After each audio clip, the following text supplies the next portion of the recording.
Hello and welcome to Enchantment of Eternity's Top 10 Star Trek Tearjerker Endings. In this video, I will count down my top 10 favorite episodes that produce tears, that could be described as tear-jerking endings. So, this is a Patreon requested video, requested by patron Kyrie091. And when he first requested this video, I had to sort of modify the premise a bit,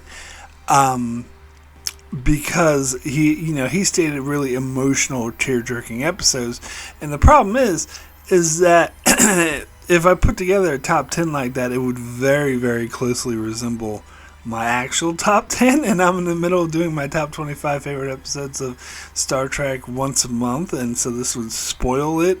So I had to sort of specify tear-jerking endings. That is, endings that for me, and just my personal experience, that produced the most tears, that caused me to cry. So it's not necessarily my favorite episode, because I'm not judging the episode as a whole, and I'm not even judging the ending. I'm judging it based on how much, just for me personally, how much I cried during it and how much it produced tears.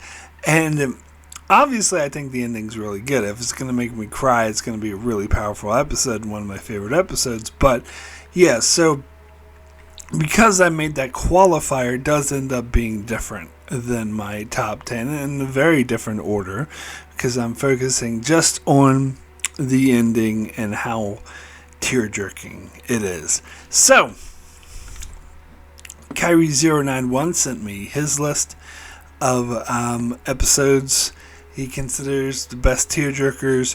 I will shout them out as we go through my top 10, but I will mention up front Descent, that he mentioned is one of the best tearjerkers, which is not on my list, but the rest of the episodes are. So let's go ahead and get into that list. But before I get into my top 10, I want to start with a few honorable mentions. First honorable mention is City on the Edge of Forever. This was also on Kyrie091's list. Some people might be upset it didn't make my top 10, but it's a very hard top 10. And I don't know, for me, I found the ending powerful and impactful and sad, but it wasn't as sort of tear-inducing as some of these other entries on my list. Next honorable mention is Preemptive Strike. And it's the same sort of thing where maybe I cried once or twice, but the ending was just more impactful and powerful. But it did make me sort of consider it. Next honorable mention is What You Leave Behind. And that scene with Kira and Odo, where Odo goes back to the link, definitely produced some tears.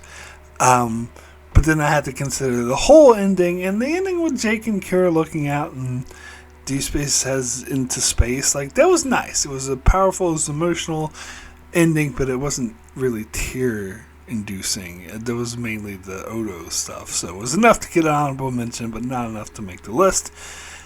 Next honorable mention is The Visitor, which I know some people will be upset or disagree with me because it didn't actually make my top 10, but it was really close.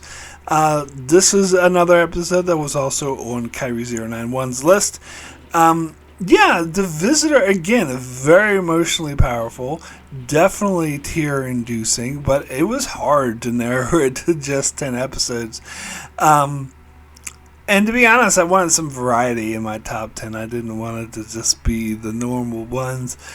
So maybe that's why I got pushed down to the honorable mention. But yeah, The Visitor, especially the moment where older Jake kills himself so he can reset the timeline, and then Cisco goes back to younger Jake, and who asks, "Are you okay?" And he's like, "I am now." And after everything he'd been through, that is very, very powerful. But maybe not that tear-inducing. It's for me, and again, it's different for everyone. I'm just going by me. Anyway, Last honorable mention I'll say is Duet, which, as many know, is one of my favorite episodes of the entire franchise. But I'm just judging how tear-inducing the ending is. And the ending is tear-inducing. It did make me cry, particularly when Maritza confessed of having to listen to horrible screams, and then he got killed later. But for me, it was more emotional and impactful than it was straight-out tear-jerking. But tears were definitely had. Oh, and by the way, Duet also on Kyrie091's list. So, now we get into my top 10 tear-jerking endings from Star Trek, and we'll start with my number 10, which is Change of Heart, Deep Space Nine episode. And I love this episode a lot more than a lot of other people do, so I know some people will disagree with its placement on the list, but I bawled. I was just crying at the end of this episode, and it's part of the reason why I like it so much. If you don't remember, it's the episode where Worf and Dax go on a mission to rescue a Cardassian spy who has vital intelligence that could save millions of lives, but then Dax is mortally wounded on the way, and so Worf is left with a decision to either leave her there to die so he can get the Cardassian who could save millions of lives, or just forget about the Cardassian, just take Dax back to the runabout where she can be saved. And he chose the latter. He chose to save his wife. And doing so, that Cardassian died, and thus millions of people could have died because of his decision. But he didn't care because he needed to save his wife. And the moment at the end where Dax wakes up in the infirmary and sees that Worf is, I'm almost tearing up just talking about it, seeing that Worf is, what he did, he ruined his career, and it had these repercussions, and Dax is like, I'm sorry, and he's like, no, don't apologize. And then she's like, I don't know what to say. He just says, you could say I love you. And that's so powerful, so tear-inducing for me, in my opinion. It's one of the best sort of love episodes of Star Trek, in my opinion. Anyway, we'll now get to my number 9, which is Project Datalist over on Discovery. And I have mentioned before that this is my favorite episode of Discovery. And so this is the episode where they go to the Section 31 station to confront them, but find out that Control, the AI, has taken over and is trying to basically wipe out all humanoid life in the galaxy. And then it takes over one of the crew of the Discovery, Arium, who has enhancements, who is cybernetically enhanced or something like that. And so I always thought this was a really great episode for Burnham, because they describe Burnham's key flaw is that she tries to save everyone. And this, she was faced with the decision because Control had taken over Arium and was trying to kill them, and was trying to help Control kill all life in the galaxy. So it was vital that they stop Control, and so the only thing to do was to kill Arium. In fact, Arium herself said, you need to kill me, and Burnham still refused to do it, and it was the security chief, Narn, who actually killed Arium, and had she not been there, the whole galaxy could have died, just because Burnham was so flawed that she couldn't bring herself to kill a close friend. Such a powerful moral dilemma. And then just the way this video is going to be tear-inducing for me just talking about it, but the way they, Arium was a nothing character that no one cared, I didn't care about, nobody cared about, but it doesn't matter because the episode itself is self-contained where it does explore Ariam at the start of the episode. It explores her background. It gets you to know her, and then at the end, where she's forced to die and she's like floating in space as she's dying, was like, that's tear-inducing. Now the next episode where they did a funeral for her that Saru was singing at, that's overblown. That was BS. That character was not well known enough to do that. But this episode totally earned that ending. That definitely jerked some tears. Alright, so next on my list is my number 8, which is Lower Decks, the episode, of course, not the show. Again, this introduces us to 4 minor characters. Well, one has shown up in the background, but the other 3... Actually, no, 2. One was in the previous episode. So 2 new characters and 2 minor characters. And you get to know them throughout the course of the episode, and you get to sympathize with them, and you get to root for them, and then Incencito is then killed in this mission that, Picard and Worf were encouraging her to do, and she was killed, and that was really, really tear-jerking, particularly seeing the crew's reaction, her friends' reaction, and how horrible it was for them. And in the moment where Worf went to sit with them, he's like, "Oh, I don't deserve to sit with them. They were her friends. I barely knew her." And the dude was like, "No, I happen to know she considered you a friend." And so Worf goes and sits with them, and they kind of salute him like, so powerful, so tear-jerking. Anyway, next on my list will be my number 7, which is Resistance, from Voyager's 2nd season. This is another episode that not many people care about or like, but one that I've always personally loved. Is one of my favorite episodes of Voyager, and part of the reason is how freaking emotionally powerful it is. And not just emotionally powerful, obviously, as the theme of the video, it was very tear-inducing at the end, as it dealt with this Janeway was trapped on this planet who needed to get help from this elderly man who was kind of a little bit insane, and thought that his daughter was still alive when she wasn't, but then finds out later that his daughter and his wife got arrested, and his daughter went to rescue her and got killed during the attempt, and I think the wife got killed as well. So his wife and daughter were both dead, and he was thinking that Janeway was his daughter because he was a bit loopy. And at the end, he saves Janeway's life by sacrificing his own, and as he's dying, Janeway says, "Yes, I am your daughter, and I love you, Father, and I forgive you." That's so tear-inducing. For me, anyway. I thought that was so damn powerful. It definitely brings out some tears for me. Anyway, next we'll get into my number 6, which is sticking with Voyager, Jatrell, the season 1 episode, which I think is a bit of an underrated episode. It deals with an Oppenheimer figure who created this weapon of mass destruction that killed Neelix's family and millions of people from his home planet, and so Neelix is very sort of hostile towards him throughout the episode, where he says he apologizes for what he did and saying that it was a mistake, but Neelix isn't having it, and saying that, and he's trying to help Neelix and save his life, and Neelix is like, no, and just is fighting against him the whole time.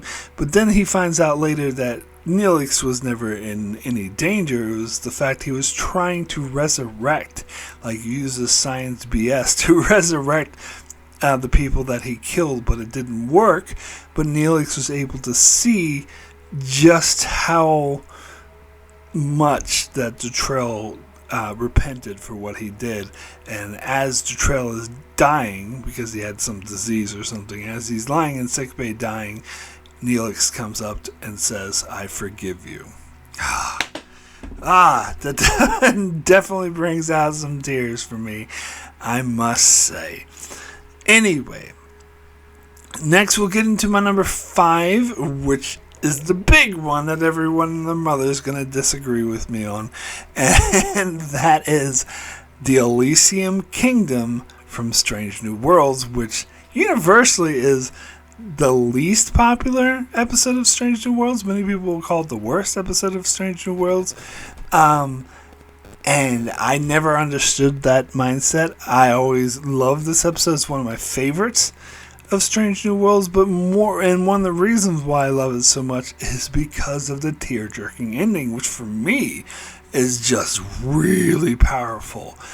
Really powerful. So this is, if you don't remember, this is an episode of Strange New Worlds where the ship got turned into a fantasy world, and they were all acting like fantasy characters all of a sudden, which was weird. And Dr. Maga was the only one who was remained himself, and he was trying to navigate this fantasy world. And which I know a lot of people hate it for that premise because the actors going around hamming it up and acting silly, but I love it. I think it worked. But moreover, I love the payoff at the end where we find out how this happened is because he had his daughter in suspended transporter animation because she was dying of a terminal disease, so he was trying to pause her existence to give him time to find a cure. And they were at some nebula or something where there was this energy being who sensed his daughter in transporter animation and didn't understand what was going on, and so used her mind to induce this fantasy world from a book that she liked. And so that's why it was playing out. So at the end, he goes and meets his daughter, who did the whole thing, and she was like, "Did you have fun?" He's like, "Yes, I did."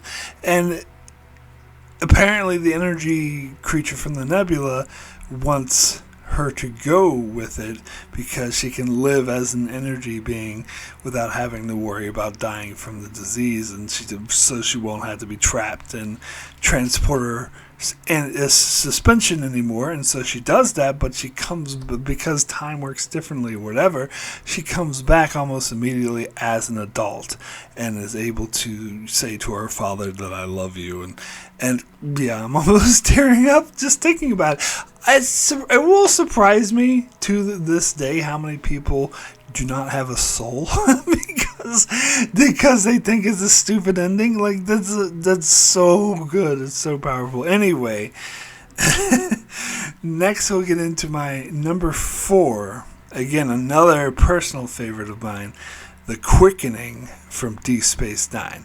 Now, to be fair, I am finagling the definition of ending a little bit here, because the part that was really tear-inducing was... So this is the episode when Bashir goes to this planet in the Delta Quadrant that is suffering from a terrible disease, the Blight, and they say it's uncurable, and no one wants to listen to him when he says he can cure it. And there's this other doctor, Trevian, who helps people commit suicide when they're close to dying so they don't have to suffer. There's this Aquaria, I think her name is, a young woman who becomes her nurse, and even after Bashir fails and a lot of people die, she sticks by him, and she's pregnant, but she's also has the quickening, so is about to die, and so she has Bashir help her, and that towards the end, Bashir gives birth or Korea gives birth, and Bashir's the doctor helping, and he finds out that the baby doesn't have the disease, which is unusual because normally everyone in that species is born with the disease, but for the first time it didn't happen because all of the medicine that he was giving her went straight to her placenta, and so it went to the baby. And so he ended up finding a vaccine that could make it so the future generations no longer have the disease. And so when he births the baby and shows it to her, he's so amazed. It's like, it doesn't have the blight. And then she dies right after that. Like, oh my God. That is, to me, that is just so tear-inducing. That is just so powerful. The follow-up, though, as I said, it's not the actual ending, but it's towards the end, so close enough, because they followed up with him giving the baby free of the disease to Trevine, who says, it will be not a task, it will be a privilege to make sure everyone gets this vaccine.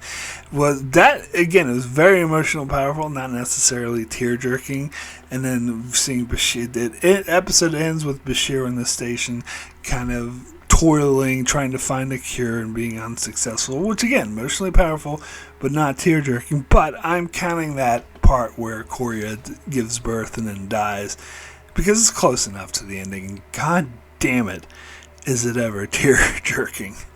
Anyway, we'll get to my number 3, yet again, another personal favorite of mine, which is the episode Drone, from Voyager Season 5. This is when 7 of 9 finds this weird sci-fi BS. This 29th century Borg is birthed on Voyager, and 7 of 9 becomes his surrogate mother, and teaches him and instructs him. They're worried that he's going to turn evil, but he doesn't. In fact, he becomes very attached to 7 of 9, kind of thinks of her as a mother, and risks his life to save Voyager from the Borg. However, when he's in sickbay dying from just having saved them from the Borg, he realizes that the Borg are going to keep coming for Voyager, and they won't stop as long as he's alive. And so he says that he must die, and Seven is arguing with him, saying, no, you can't do that. But when the doctor tries to treat him, he puts up his personal force fields, preventing the doctor from treating him, and 7 of 9 is very emotional, distraught, and says, you must comply, you're hurting me, and he replies, you will adapt, and then he dies.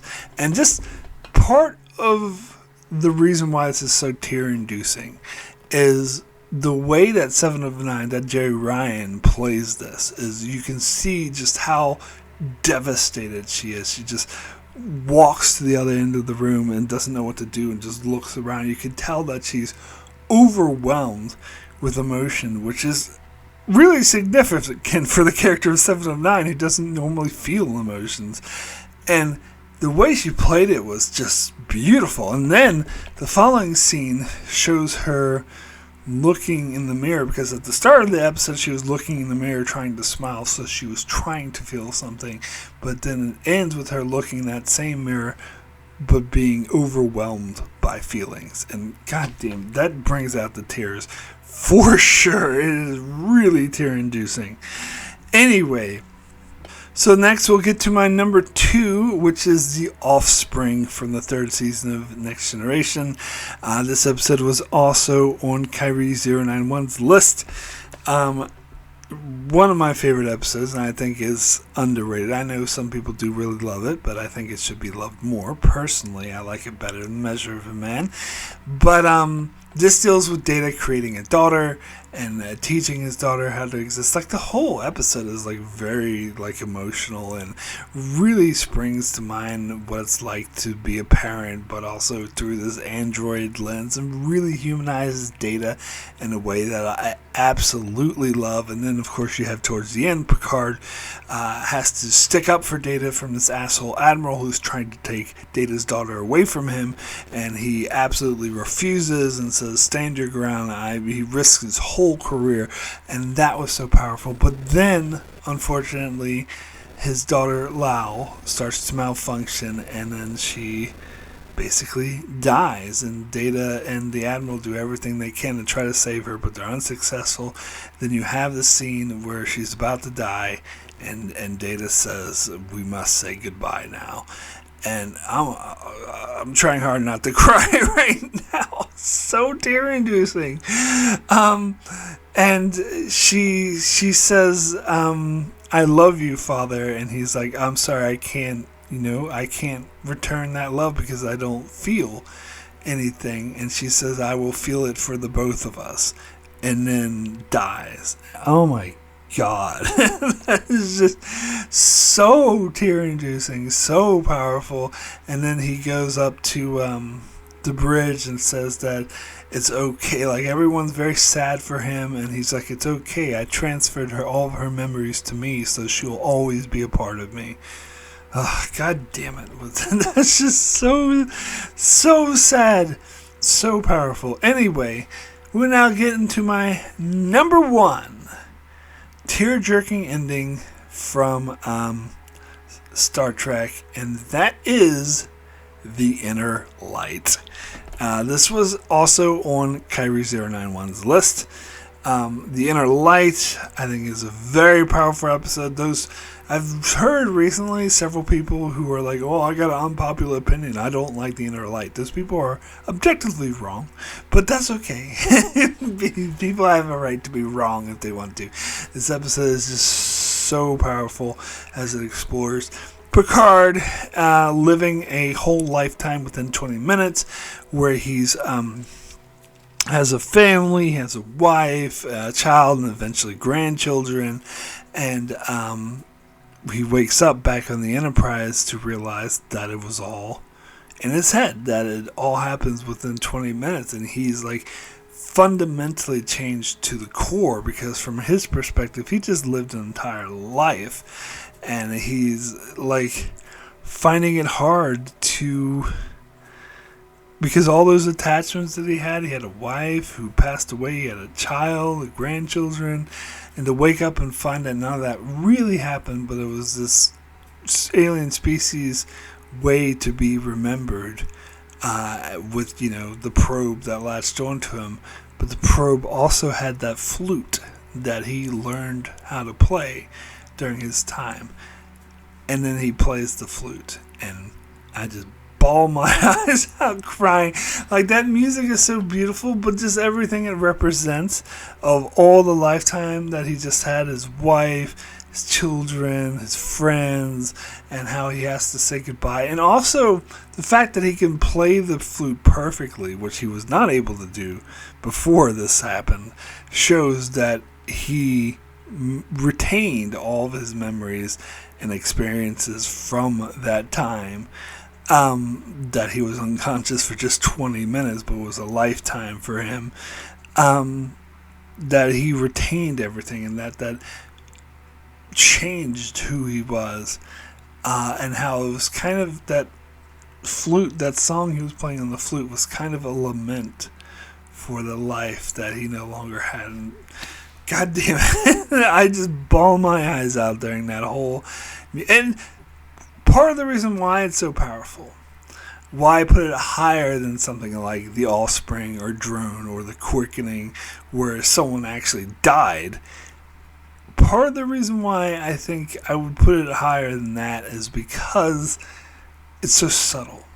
It's a subtle way of conveying a lot of power, a lot of emotion, a lot of complexities, all portrayed in just one song. Just Picard playing a simple flute, and how much that plays. This is fucking brilliant. It is brilliant. So that is my number one tearjerker ending from Star Trek. So, thank you so very much for watching this video. If you enjoyed it, please leave a like. And be sure to check out my channel as I continue to do many more Star Trek videos and many videos and other shows as well. I am also currently covering Season 4 of Star Trek Next Generation, episode by episode, so you can check that out. And yeah, be sure to subscribe so you can keep up with all of that. And thanks a lot for watching.